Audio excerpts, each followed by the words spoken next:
Hello everyone, in this video we are going to create a simple carousel with the Alpine.js. We will be using image as the carousel item, but you can use text or any other things like that.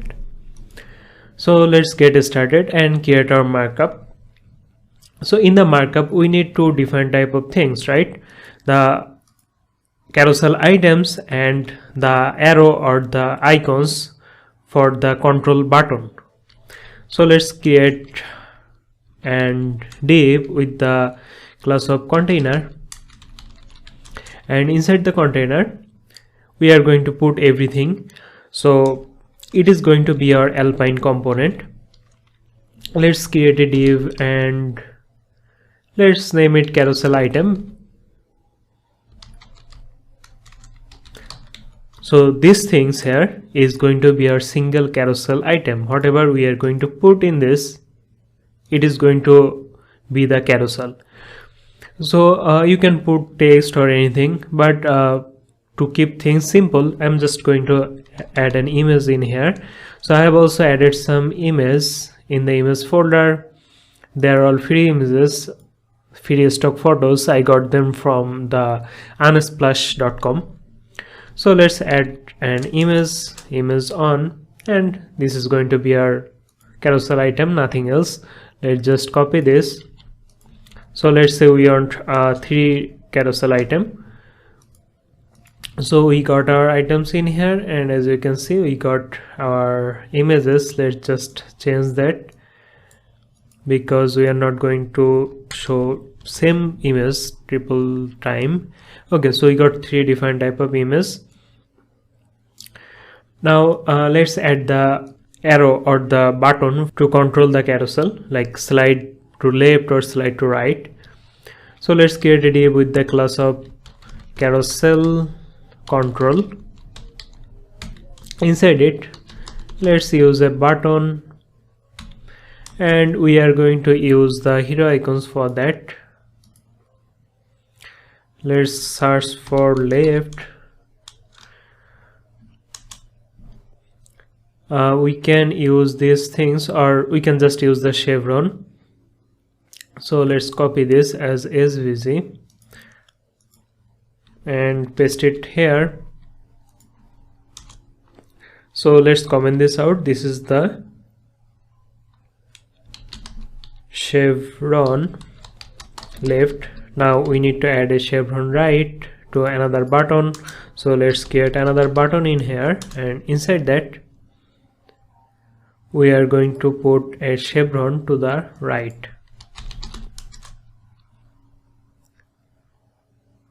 Okay, so this is the chevron right. I'm just going to copy it as SVG and then paste it inside the button.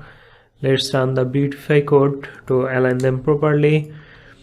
Now we are done with our markup. Now let's move on to the CSS and style it. So we got a basic reset in here, and also I have used some code with the body to make the carousel at the center. I'm just going to make it a little bit larger so that we can see that and properly style it. Okay, so this is it. At first I want to style the carousel item, and the image is kind of bigger now, and we got a horizontal scroll bar in here. So let's give the image a max height of 100% maybe. Okay, now the scroll bar is gone. Okay, so let's target the carousel item, and by default we want them to be display none. So now we cannot see anything because all of them got the display of none. But with Alpine, what we are going to do is we are going to add a class with the carousel items in here to display them. So let's say we are going to add a class named active, and with the first carousel item we have added it, like hard-coded it, but we are going to do it dynamically with the Alpine.js. Now let's target the carousel item with the class of active, which is the first slider in our case in here, this one, and we are going to make it display inline block. Now we are going to see the first carousel item. Okay, now let's move on to the button, and we are going to position it somewhere in here and here. So in order to do that, we are going to give the buttons a position of absolute. So we need a parent element, right? And in this case, our parent element is this container div. So let's target the container div and give this a position of relative. So we are going to position the buttons relatively to the container element. So let's target the button and give this a position of absolute. Now from top, I just want to give it a value of like 45%. So now we got this button here. This is kind of small, so we cannot see it. What we can do is we can target the button and the SVG icon and give this a height, maybe like 25 pixels. Okay, now it is visible. You can keep it 25, or we can also make it a little bit smaller, like 22. Fine. So both icons are going to overlap in here, so we are going to position these two separately. So let's do that. So the buttons are placed inside the carousel control div, and we can actually grab the first one as a first child inside of this, and this is the second child. So we are going to target the carousel control, then we are going to grab the button, and the number of child will be on, which is the first one. So the first one will be the icon for the left, right? This is the chevron left. We should also comment it out for the second one. So this should be the chevron to the right. So the first one is the chevron left. It should be in here. I'm just going to copy this and paste it. And this one will be the second one, which is the chevron to the right. So it should be at the right side, right?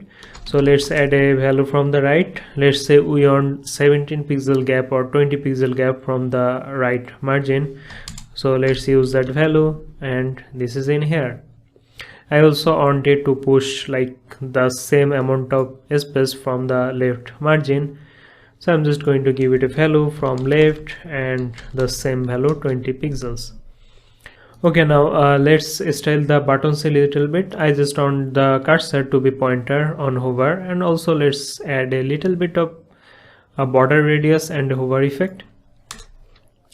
So let's set a border radius of like 5 pixels. I think it will be so. Okay, I don't want that. And I think I accidentally removed the border, so border should be none. Okay, now I also want the cursor to be pointer, and let's reduce it a little bit, like 3 pixels. Okay, the cursor should be pointer. Now we got it. So let's add a hover effect with the button. On hover, I just want to change the background color. Now this is white. I just want to make it kind of black maybe, and then I just want the color of the SVG to be white, otherwise we cannot see it with the background color. Okay, this is okay, but I think we should apply a little bit padding at the bottom. So this is our button, and let's add padding. Let's say from top we don't need anything, so we are just going to add some padding at the top, right? So let's try 3 pixel and 0. Let's not use 0, let's use on pixel maybe at left and right, and at the bottom I just want 0. I think it looks better, but if you want to spend some time on it, you will get the perfect value for it. So I'm just going to copy this and paste it inside the button, and we got a nice padding. So this is it. Now let's make it functional. Now we are going to put our alpine.js on the carousel.html, and in this case the alpine component is going to be the container div. So this container div is going to wrap all of these things, right? So this should be the X data here, or the alpine component. So what we are going to do here is we are going to replace this class and add or remove this class from one element to another element based on the click on these two buttons, right? So let's say we created a variable and give this a value like 1, 2, 3 or something. Then we are going to use this button to decrease or increase the value, and based on that value we are going to add or remove the active class from this carousel items. So this is actually what we are going to do. So let's do that. Let's create a variable, let's name it active slide maybe, and let's at first we are going to show the first one, so I'm just going to give it a value of on. We don't need to use this active class by hard coding it. We can actually do it by using the xbind, and we are going to bind a class, and as you already know we can use the short form for that, which is the clone. We don't need to type xbind. Now we are going to add a little bit of check in here. So we want to add the class of active with this carousel item if the active slider got a value of on. Otherwise we don't need to add the active class with this one, right? So let's do that. We are going to add the class of active if the active slide is equal to on. Now it is equal to on and it is visible, but if we make it like 2, it is going to be hidden. So this same thing is going to happen for these two as well. So I'm just going to copy and paste this, but let's say the second on got a value of 2, and this one should get a value of 3. Now we are going to apply the X on event, or in here this is going to be the click event. So based on the click on this button, we are going to change the value of active slider to 1 to 2, 2 to 3, and like that. So let's do that. We are going to use the click event here, and on click we are going to change the value. So it is kind of tricky. We cannot actually do something like if we click on this thing, we are going to remove on or minus on from the active slide value, then it will be kind of like minus on minus 2, and we don't have anything like that. So we are actually going to do a checkup or a if condition, and in this case we are going to use a ternary operator. So let's say we want to put a value with the active slide, right? So the value of the active slide will be equal to, and from here the ternary operator starts. So we are going to give this active slider a value based on this ternary operator. So that's why we are going to put a check. So now let's say we got the value of the active slide is on. Then what we should do? If the value is on, that means the first carousel here is going to be visible, and when you click on the left chevron key, it will take us to the third slide, right? That means we need the value to be 3. So if it is true, if the value of the active slide is on, we want to make it 3. Otherwise, what do you want, right? So this is the tricky part. We cannot actually give it a value like 2 or 3. We already have given 3. So it can be the second slider. That means the value of the active slide will be 2. And if we minus 1 from that, then it will get us to the first slide, right? So that's what we are going to do, is we are going to get the value of the active slide and minus 1 from it. So let's say we are in the third slide, then this condition will return false because this is not actually on. Now it is going to get the current value, which is 3, then it is going to minus 1 from that, so it will display the second slide. So that's what it actually does, right? It is going to take us to the previous slide.